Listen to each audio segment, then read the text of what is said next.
What is up, everybody? My name is Blob, and welcome back to Paws. First of all, thank you so much for the amazing reception on the Palace Cat episode. Absolutely adored making that habitat, even though the mesh was a nightmare. But here we are building for the Siberian tiger, and again, I feel a bit bad because this animal did kind of get pushed in front of in terms of the queue. The whole idea was that I was going to do the Siberian tiger habitat, but then I thought to myself, do you know what? It still hadn't really been that long since we had the Bengal tiger habitat, so I'll give it a little bit of time. I knew that the Palace Cat habitat was going to take me a bit of time with the mesh work and everything I wanted to do with it, but I don't regret waiting at all because I love how it turned out. But then it meant I could turn all my attention to this, which is going to be the Siberian tiger habitat. And in the background, it's just me working on the terrain work. So basically, this is sort of habitat is set into like a little divot of its own. So it's in the middle of where the jaguar, Palace cat, the Bengal tiger, and the caracal all are. And this is sort of like it goes around, and then you've got this sea wishbone shaped pathway that you can view the Siberian tiger from. So it is quite isolated in terms of you don't have to worry about being in other people's way, whereas other areas in the sanctuary I'm starting to feel a little bit crowded, but this is where it completely opens up. But on this right hand side where you see me working on now, I had an idea of what I wanted, so I had a reference image that I was going by. If I can find it, I'll put it in here now, but if the reference image isn't there, I'll give a brief idea of what the idea was. So you had this pond type thing here at the front. It's not very large at all, but it will be enough that the tigers can get the water they need in order to drink. And then the idea was is that behind that you had this, again, I love my slopes, so it would be like a sloped C shape that would wrap around this tree, and it would be higher up because, again, I really want to try and avoid guests stopping halfway on the path where they're not supposed to be viewing the animals. So if I make the back of the habitat really high, it means that when guests are walking behind the habitat to go to, say, the African leopard, they're not going to run into the issue where they're stopping and turning around and facing just a brick wall or a fence to get a look at an animal that realistically they're never going to be able to see from that position. So there is a little bit of function as well as form here when I'm thinking about this habitat, but I'm worried about that a little bit later on. But for now, it's just all about this first primary viewing area, and it's just me reusing old assets more than anything else. I'm bringing over these concrete walls and surrounding the edges so that I can blend the path in a little bit later on. It's me doing like a dry moat here, all these rocks and stuff are non-traversable to the tigers, but I will add a path later on, or a fence later on, sorry, to stop the tigers from potentially being able to get over here if it was something that was genuinely a possibility. But I've noticed that the way that I build my habitats has really changed over time. I used to work in tiers before, so I'd go through and do all of the terrain work first for the whole habitat, then I'd go through and do all of the rock work for the habitat, and then the foliage, and then add details like shelters and any enrichment items that I was wanting to place in, and I'd work it all in these layers. Now that's completely gone out the window, I've noticed, because I've worked on this terrain work here at the back for the slope, and then I've gone in and placed a bunch of rocks and foliage at the front here where this dry moat is, and then I end up switching up again, and then I'll go back to doing the terrain work in a separate portion of the habitat entirely. And then sometimes I'll just peel away from the habitat. So obviously I've done the concrete walls around the edge of the pathway there as well. So the way that I built my habitats has completely changed over time. So I must apologize in advance if it makes it difficult to follow if you are trying to get an idea of what I'm doing. But I do have a couple of videos on the channel that give you an insight into my thought process, even if the order of that thought process has somewhat changed. But I continue to work on this water-based area back here. I'm using these temple pieces again. Siberian tigers, they're found in the colder climates. They're found in areas similar to the Palace cat and the snow leopard, sort of wintry terrains, and I thought that the rocks being transferred over from those two areas would help again blend it all together and was somewhat fitting for the Siberian tiger. And when I eventually come onto it, the left hand side isn't going to be as interesting, I will admit. It's going to be more of like a flat it's going to sort of emulate, this is a bit like a Frankenstein habitat in all honesty, I've noticed, because you've got this bit at the back where I'm working on now where it wraps around. That's kind of similar to what we've already got going on in the clouded leopard habitat with the waterfall. That whole habitat is built on this like C-shape habitat where the back is higher than the front and it wraps around. That is something that has sort of made its way into this habitat. But then the left hand side, where it's going to be a lot flatter and it's going to be emulating more of like a forest clearing type thing, that's something that we've obviously done before as well, and it's something that we used over at the Eurasian lynx habitat. But given that that habitat is still pretty much one of my favorites in the whole sanctuary, I think I can live with taking some air inspiration from areas I've already done and not feel bad about it. Now we're jumping ahead a little bit here to the terrain and foliage work on the back here. The water area is pretty much done. It was just more rock work and that sort of thing. And then I put one of those jetty pieces on the edge of the water, just so that the Siberian tiger had somewhere stable in order to be able to take their drink from. But this is something you've seen so many times. It's me placing buffalo grass, and I've become a lot more methodical about how I place my buffalo grass now. So you can see here I've left like a trail in the middle where the tiger will commonly walk. These are like pace tracks or something, or pace trails, something like that, I think I heard the name for. So that's something that is in the back of my mind always. And then when the grass is starting to come towards sort of say like a rocky area or one of these pace trails, I start to sink it in the ground to make it look like the grass is starting to wear thin slowly as you go down toward where that pace trail or rock would be. And it just adds that little bit of realism. And then I'll obviously go through and place in like sand in those pace trails and then use the terrain work to just blend it all together in the end. But trying to use a little bit more different foliage in here. So I've got a few of these like beech trees that I've sunken into the ground. Black poplars start making like a bit of a resurgence. The bramble pieces start making like a bit of a comeback from other habitats as well. I actually really like how these look in these tiger type habitats.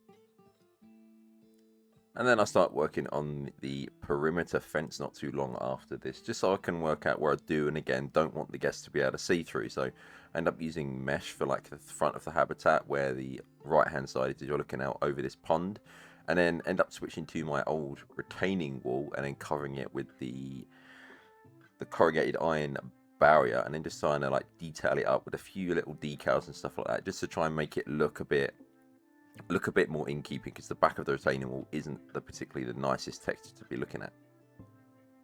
But I'm trying to get ahead a little bit at this point. I'm trying to sort of decorate the pathing so this is obviously outside the snow leopard house, and this path that wraps around is where we're going to be leading to our final cat, and that's the African leopard. So I'm just trying to get in ahead of time here and just sort of like make it look a little bit neater and a little bit nicer. So I end up taking like these small growing trees with the barriers around them, like I say, and then here I'm using like the tiger thing just as like a little bit of in-keeping theming with the area. So we've obviously got the tiger in here, this habitat, so a tiger mural on the wall makes it seem like a good fit. And then it's just me just sort of being a little bit picky about the placement of these feet, so I've put rocks underneath the feet so it looks like it's walking down rather than the back feet are just hovering.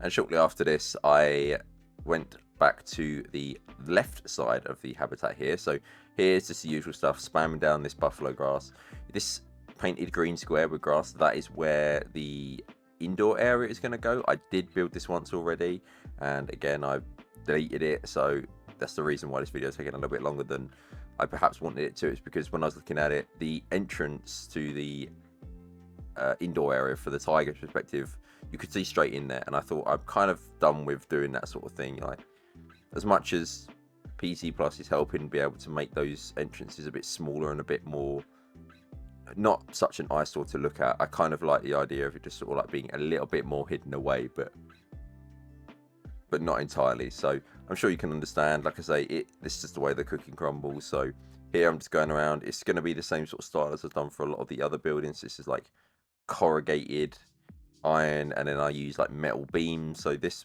stretchy out, this bit that's extended out, sorry, toward the edge of the habitat here, I end up just like meshing over and making it so that the keepers could technically walk down here if they needed to. It's like a sort of a service passage, if that's the right word you want to use.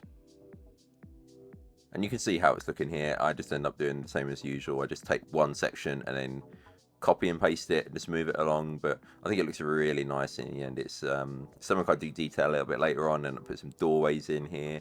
There's like a chipboard panel on the wall with some clipboards, a bit similar to what we did with the big staff area a while back now. So you've got like the board and it tells you like the itineraries, I guess, for the Siberian tigers and all that sort of thing. So yeah, that's something that's sort of followed and bled its way over into this area as well, just for a bit of cohesion more than anything else, I think, because like I've said so many times before, just having certain themes and certain traits follow from area to area really keeps everything looking all as one.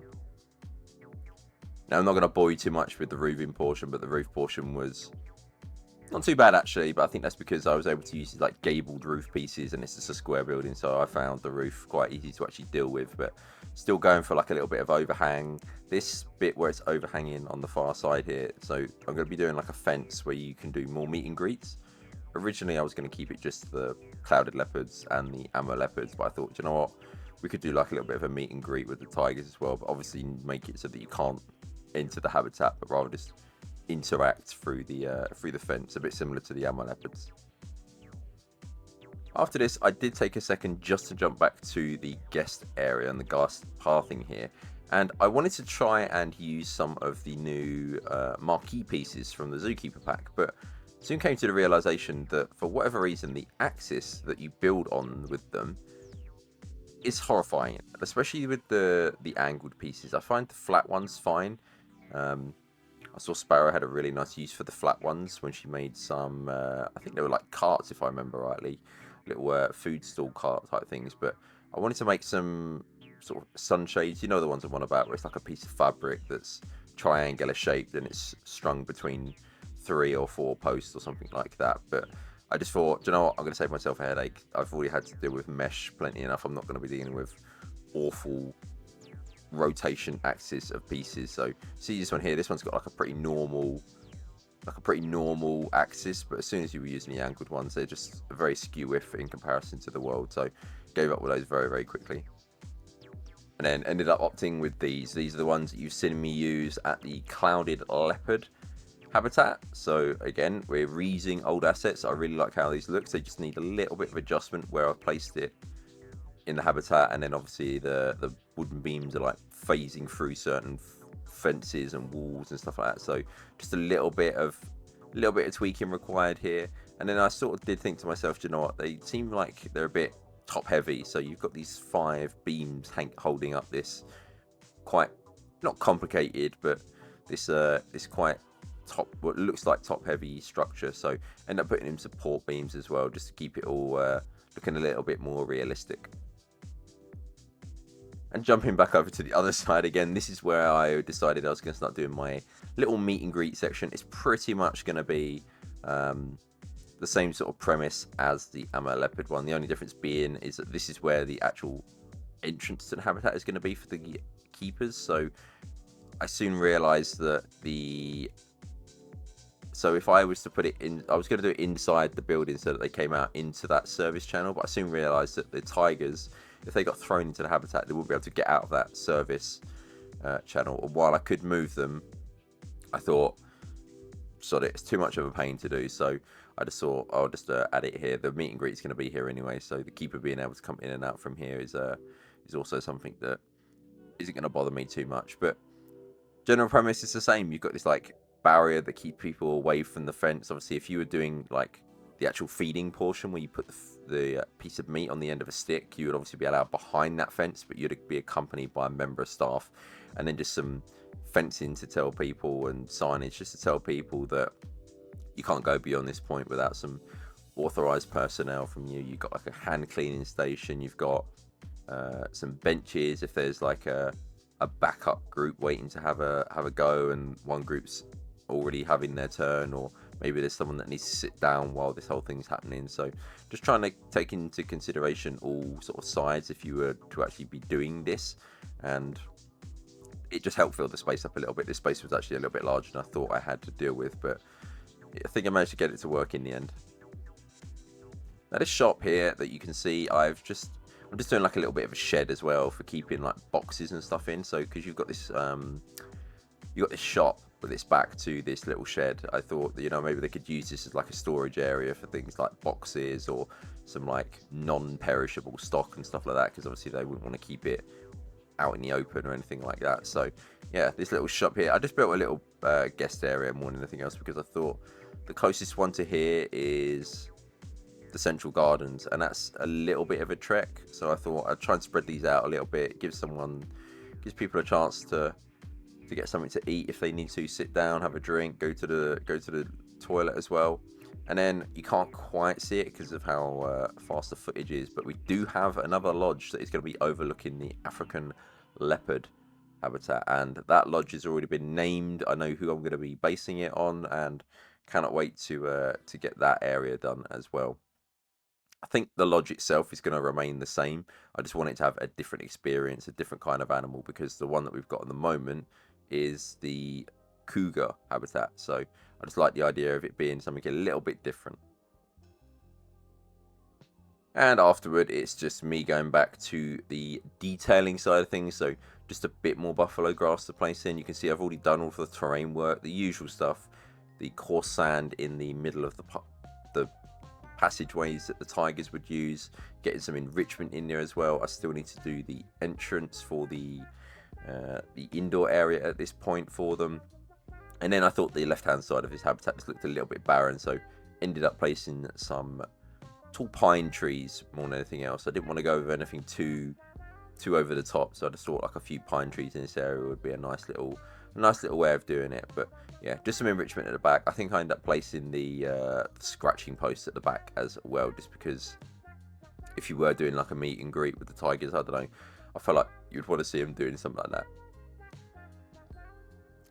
And then just to blend, so where I've obviously got this concrete area, I'm just trying to like blend it in using these decal pieces.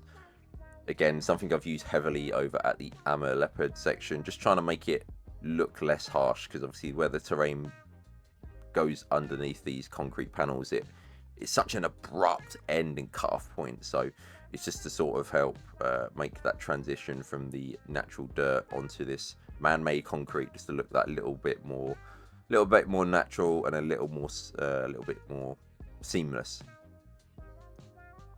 And as we jump into this last little portion, this is just going to be me doing some detailing here. So this is that chipboard I was talking about. Just like to say a massive thank you for watching this video. There will be some cinematics at the end showing you the overview of the habitat, as well as the Siberian tigers in here having a little bit of a wander.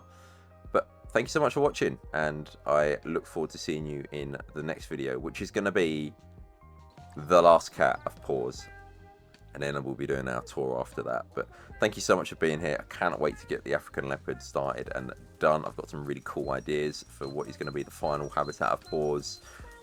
Have a great rest of your week. Thank you so much for watching, and peace out. Bye bye.